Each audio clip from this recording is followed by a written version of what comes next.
Atveseļošanas fonda investīciju ietvaros valsts Sijā zemkopības ministrijas nekustamie īpašumi veic aizsargdambju atjaunošanu. Aizsargdambju atjaunošana ir nozīmīgs solis plūdu riska mazināšanā un iedzīvotāju drošības stiprināšanā. Projektu ietvaros tiek veikta konstrukcija pilnveide un, kur nepieciešams, ceļa klātnes nostiprināšana. Būves un infrastruktūra tiek atjaunotas līdz projektēto aizsargdambju atzīmēm un parametriem.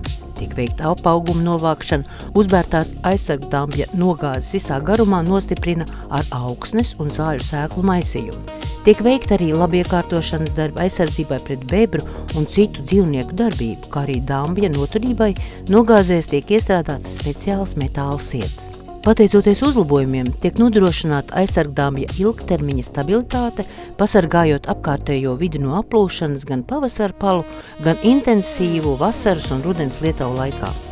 Kopumā valsts Sijā zemkopības ministrijas nekustamā īpašuma pārziņā ir 99 aizsargdambji 432 km garumā.